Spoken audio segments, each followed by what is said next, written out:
Morning, dear students. We're going to begin with lesson number 8, Tourism and History. Now, I'm sure all of you like to travel. Yes or no? We like to see, visit different places, get to know the cultures, the people, the diversity. So, we're going to see how tourism and history are closely related.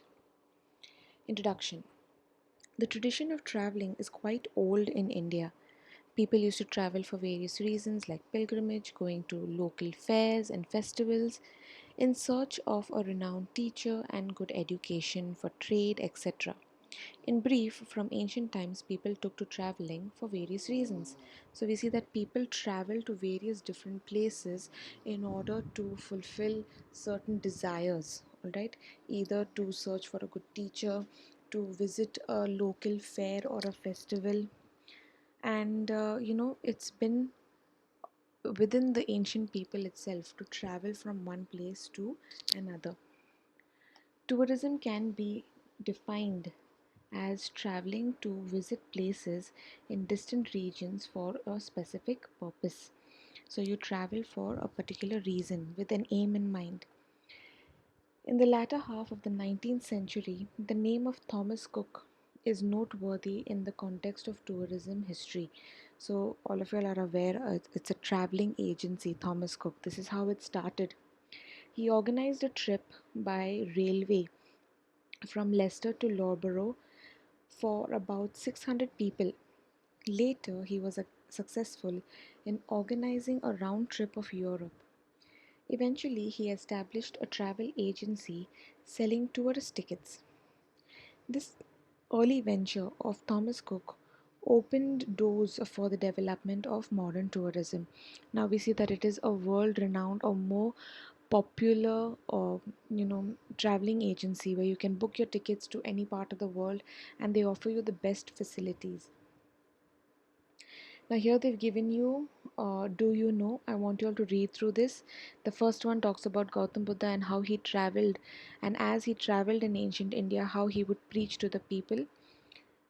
Talks about Wang Shuang, the Chinese monk, all right, who traveled to India. Then we also see various other explorers, all right, or travelers. You see Benjamin, who was known as the first European traveler, and how he traveled to various different places. And as he traveled, he would keep an account of all the places that he visited. So the books and the diaries that he has written become a major source for history. Marco Polo was an Italian traveler, and he stayed in China for nearly 17 years. While he was there, he wrote about the flora and fauna, the social life, culture, and trade of Asia. Then we see Ibn Battuta, he was the traveler, and he wrote or gave to the world the virtual travel of Islamic world in his travel accounts. He was traveling for nearly 30 years. All right, and his accounts also are very, very important in understanding medieval history and social life. Next, we come to Gerardus Mercator. He was a cartographer. A cartographer is a person who makes maps. Okay, so he is known for creating the world map and the globe of the earth, and of course his work proved to be of great use for people studying geography and history. Here they have given us a small little detailed account of Vishnubhat Godse, who was a traveler. Okay, and he traveled from Maharashtra to Ayodhya and back to Maharashtra again. He has written a book known as Mazha Pravas. Okay, and during this time, he had traveled during the time when we were fighting for independence in 1857. Okay, the Indian War of Independence, and he has given detailed account of how he has witnessed certain incidents, certain events. Okay, and we also get to know the nature of Marathi language of the 18th century. This book proves to be a great source of history for historians. Now there are different kinds of tourism.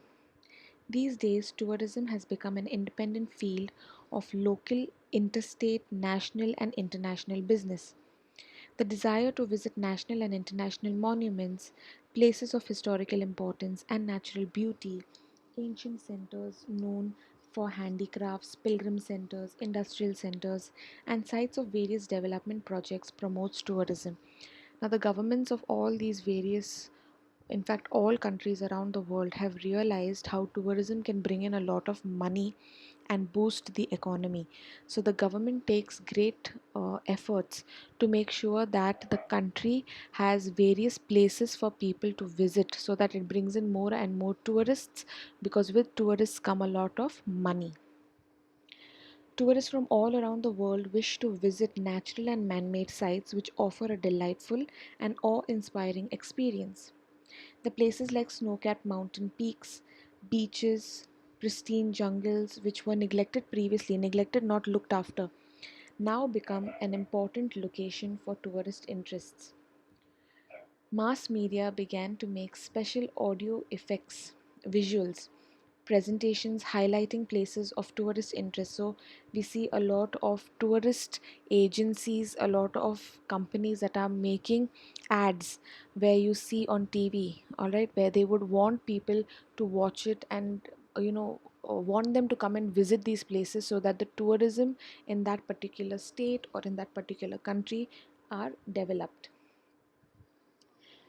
Tourism can be broadly typified into local tourism, that is within the country itself or within that particular state that you're staying in. Interstate is from one state to another. International, of course, is to move to another country. Religious tourism, to do with pilgrimages.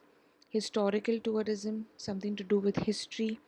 Health tourism, of course, the name itself tells you something to do with health. Science tourism, agro tourism, sports tourism, all these are various kinds of tourism which attract people to go and visit these places. Let's start with local and interstate tourism. This kind of tourism is not very overwhelming because it is within one's own country. Overwhelming, it doesn't excite us a lot because it is already in our country. However, it does not cause any difficulties of languages, procuring currency, and documents. So, if you go abroad, you need to have your passport, you need to have a visa, you need to have foreign currency.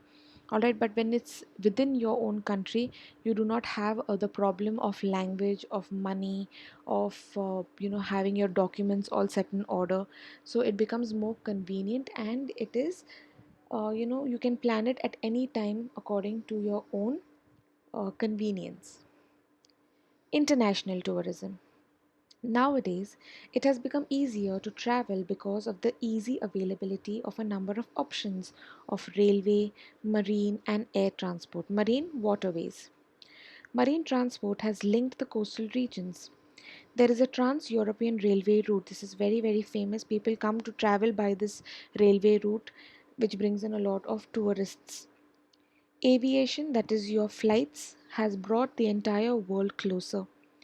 Because of the economic liberalization policy of the Indian government, the number of people traveling back and forth from India has increased considerably.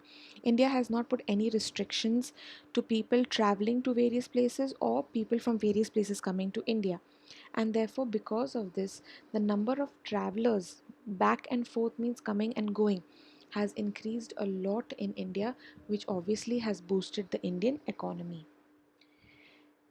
They include people traveling for studies, relaxation, sightseeing, and professional assignments, that is, meetings, agreements, conferences for work purposes, and also for shooting of films. You see a lot of movies are filmed abroad, or maybe you have foreign films that have shot in India itself. So you have a lot of this back and forth of people traveling up and down. One needs to procure various official documents for traveling abroad. I've already told you, you need to have a visa, you need to have your passport all in order, you need to have various other documents, all right, so that your travel to another country becomes smooth. Historical tourism. This type of tourism is popular all over the world. Tours of historical places are arranged to satisfy people's interest in history. It doesn't matter if you're traveling within your country itself, because India has a lot of historical places to visit. But even if you go abroad, You have to visit certain historical places. You need to see the monuments, you need to see the structures and find out the history about them.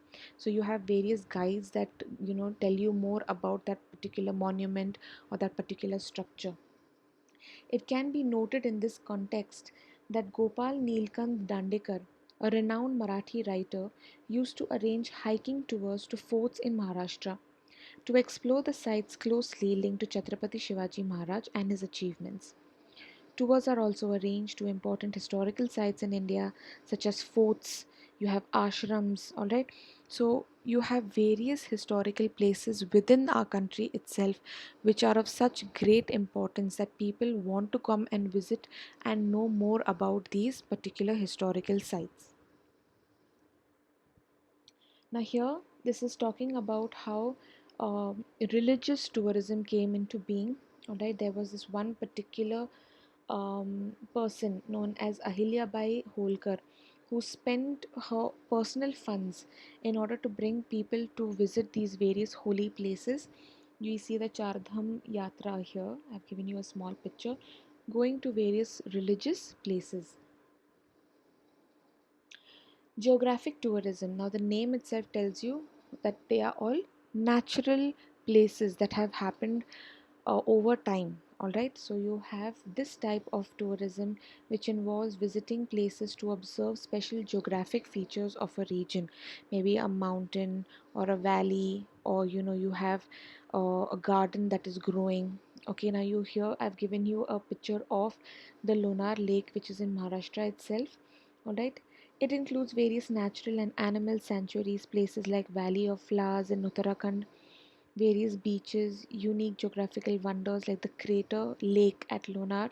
So you have various places, all right, which satisfy the curiosity of the people when they travel. They want to know more about how that particular shape was formed, all right, or the mountains that needs to be scaled. So that becomes your geographic tourism. Health tourism. The name itself tells you that people travel from one place to another in search of good medical facilities. People from the Western countries find the health services and facilities in India comparatively cheaper and yet of good standard. Indian doctors are really good, they are in great demand. Not only in India but also abroad, and therefore they realize, the people who are staying abroad, that India has great facilities to provide and it is obviously cheaper. Many foreigners prefer to come to India to avail the medical facilities and health services. India is a tropical country where ample sunlight is available throughout the year. So, people who are constantly living in cold regions find it a great relief to come to India because there is so much of sunlight. Availability of facilities for yoga training and therapies based on Ayurveda is one more reason to want to visit India. People abroad find yoga and Ayurveda treatments, something that is very special, and therefore they travel to India for these special facilities and services that people provide. Agro tourism, which is also known as agri tourism, is developing rapidly, especially meant for urban population which has very little exposure to rural life and agriculture. So this is for people who live in urban areas where they don't get to experience the farm life or rural life.